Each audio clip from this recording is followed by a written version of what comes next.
no coração do mundo, uma cidade brilhava como a joia de um império moribundo. Constantinopla, a segunda Roma, o bastião do cristianismo oriental por mais de 1000 anos. Em 1453, o Império Bizantino era uma sombra do seu antigo eu, um pequeno enclave cercado por um mar de poder otomano. Suas lendárias muralhas, que haviam repelido incontáveis cercos, estavam prestes a enfrentar seu maior desafio. A cidade era governada por Constantino XI Paleólogo, um imperador sem império, mas com uma determinação de ferro para defender seu legado até o fim. Do outro lado, um jovem sultão, ambicioso e brilhante, olhava para Constantinopla, não como um prêmio, mas como seu destino. Seu nome era Mehmed II.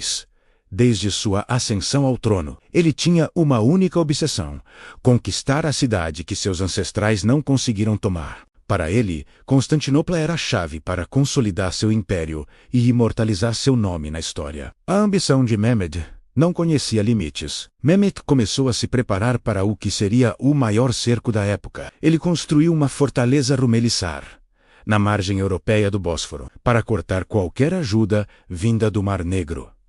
Mas sua verdadeira arma secreta era algo nunca antes visto em tal escala. Ele contratou um engenheiro húngaro chamado Orban, que prometeu construir canhões de bronze tão poderosos que poderiam derrubar as muralhas de Babilônia. O resultado foi uma série de bombardas monstruosas, incluindo o grande canhão turco, capaz de disparar projéteis de pedra de mais de 0,5 tonelada. Um exército colossal de mais de 80.000 homens, incluindo as temidas tropas de elite, os janízaros, foi reunido. Do lado de dentro das muralhas, a situação era desesperadora. Constantino XI tinha apenas cerca de 7.000 soldados para defender quase 22 quilômetros de fortificações. A ajuda do Ocidente cristão foi mínima. A maior esperança dos defensores veio na forma de um mercenário genovês, Giovanni Giustiniani Longo, um especialista em cercos. Ele trouxe 700 soldados bem armados e sua própria coragem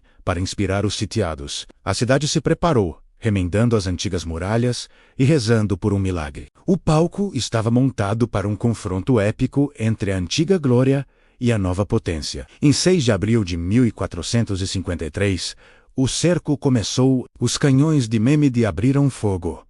Um trovão contínuo, que abalou a cidade dia e noite. As poderosas muralhas de Teodósio, que haviam resistido por um milênio, começaram a rachar sob o bombardeio implacável. Mas os defensores liderados por Giustiniani trabalhavam incansavelmente, reparando as brechas durante a noite com barris de terra, madeira e pedras. Eles lutaram com uma ferocidade nascida do desespero. No mar, a pequena frota bizantina conseguiu uma vitória surpreendente contra a marinha otomana. Mantendo o controle do Corno de Ouro, uma enseada vital protegida por uma corrente de ferro gigante que bloqueava a entrada. A corrente frustrou Mehmed, impedindo que sua frota atacasse as muralhas mais fracas ao longo da água. Vendo que a força bruta não seria suficiente, o sultão concebeu um plano de genialidade e audácia sem precedentes. Ele ordenou que seus engenheiros construíssem uma estrada de madeira lubrificada sobre a colina de Gálata. E então, sob o manto da noite, em um feito de engenharia e logística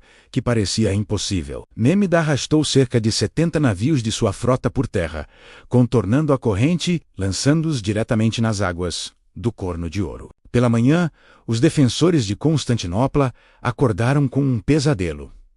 A frota otomana estava dentro de sua baía protegida, tornando sua situação ainda mais desesperadora. O cerco de 53 dias foi um teste de resistência, coragem e engenhosidade. Ataques foram repelidos.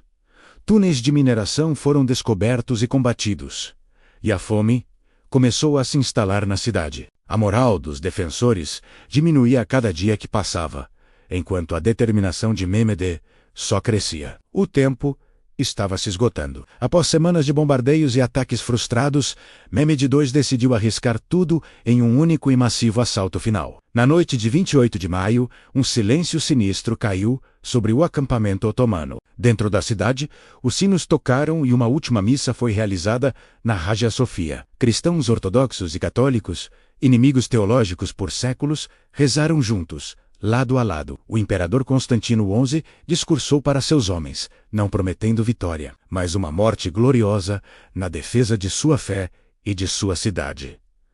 Antes do amanhecer de 29 de maio, o ataque começou. Ondas de tropas otomanas foram lançadas contra as muralhas. Primeiro, as tropas irregulares, os Bashibazouks, enviadas para esgotar os defensores. Depois, as tropas anatólias, mais disciplinadas. Os defensores lutaram bravamente, repelindo cada onda com fogo grego, flechas e espadas. Mas eles estavam exaustos, e em menor número. Então, Mehmed liberou sua carta final. Os janízaros, a elite do seu exército, avançaram com uma disciplina aterrorizante. No meio do caos, uma tragédia selou o destino da cidade. Giovanni Giustiniani, o herói da defesa, foi gravemente ferido. Sua retirada do campo de batalha para tratar seus ferimentos causou pânico e desordem entre os defensores genoveses. Nesse momento crucial, um pequeno grupo de janízaros descobriu um portão, a Quercoporta, que havia sido deixado destrancado. Eles invadiram, subiram nas muralhas e ergueram a bandeira otomana. O grito de cidade caiu!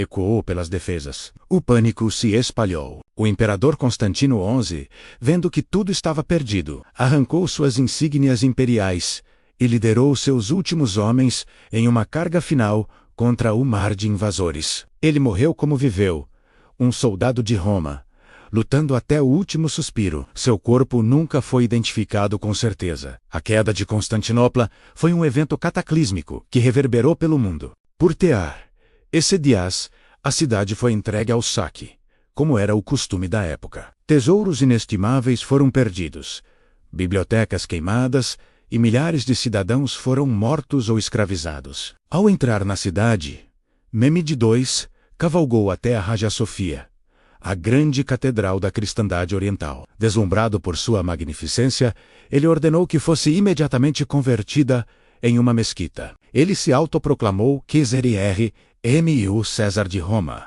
vendo-se como o herdeiro legítimo do Império Romano. Constantinopla, rebatizada de Istambul, tornou-se a nova e esplêndida capital do Império Otomano, um centro de poder que duraria por mais 450 anos.